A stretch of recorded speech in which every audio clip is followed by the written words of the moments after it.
সাবেক একজন সংসদ সদস্য, ওনার নাম হলো পাপিয়া।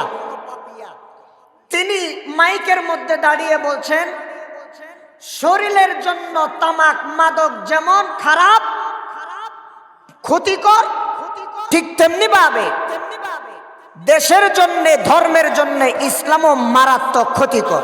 নাউজুবিল্লাহ বলবেন না? এটা এখনো আছে নিউজের মধ্যে, যে শরীরের জন্য তামাক বড়ই ক্ষতিকর আর ধর্মের জন্য ইসলাম বড়ই ক্ষতিকর। আজকে বাংলাদেশে দুইটা দল তৈরি হয়েছে।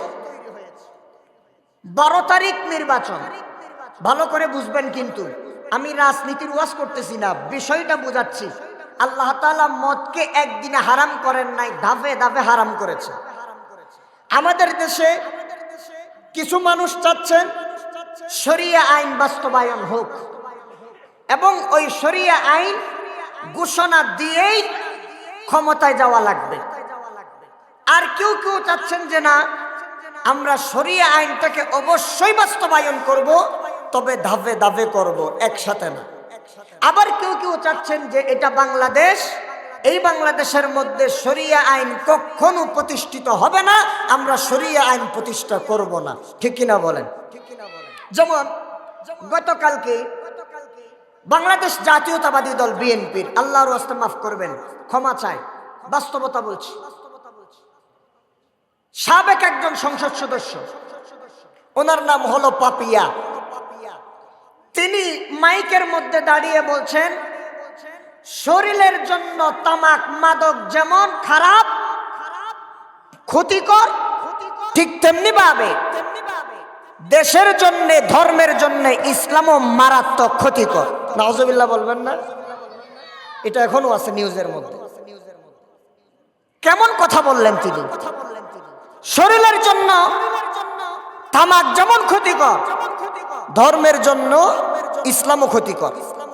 তার মানে অন্য ধর্ম ঠিক আছে, হিন্দু বৌদ্ধ খ্রিস্টান এটা ঠিক আছে, কিন্তু মুসলমান ধর্মের জন্য, মুসলমানদের জন্য যে ইসলাম, সেই ইসলামটা ক্ষতিকর। নাউজুবিল্লাহি মিন যালিক। সম্মানিত উপস্থিতি, আমরা চাই বাংলাদেশের মধ্যে শরিয়া প্রতিষ্ঠিত হোক। আমরা চাই বাংলাদেশের মানুষ, ইসলাম প্রিয় জনগণ ইসলামের পথে চলে আসুক। বাংলাদেশের মানুষ কোরআন সুন্নাহ মোতাবেক তাদের জীবনকে পরিচালনা করুক। কথা ঠিক কিনা বলেন? কিন্তু সেটা একদিনে কখনো সম্ভব হবে না, যেহেতু এটা বাংলাদেশ। এই বাংলাদেশ যদি আফগানিস্তান হতো, এই বাংলাদেশ যদি ফিলিস্তিন হতো, তাহলে অবশ্যই এই বাংলাদেশে একদিনে শরিয়া প্রতিষ্ঠা করা সম্ভব ছিল। যদি খেলাফা কেউ প্রতিষ্ঠা করে, আমরা সবাই তার সাথে যোগ দিয়ে একদিনে খেলাফা প্রতিষ্ঠা করে এরপরে শরিয়া আইন জারি করা যাবে, এটা সম্ভব। কিন্তু নির্বাচনের মাধ্যমে ক্ষমতায় গিয়ে একদিনে শরিয়া আইন, এটা কোনোদিনও সম্ভব হবে না। এটা যদি কেউ করতে যায় তাহলে হিতে বিপরীত হতে পারে। তবে আমরা চাই বাংলাদেশের মধ্যে শরিয়া প্রতিষ্ঠিত হোক।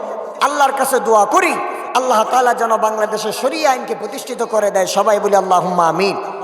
কারণ শরিয়া আইন যেখানে প্রতিষ্ঠিত হবে সেখানে শান্তি আর শান্তি প্রতিষ্ঠিত হয়ে যাবে।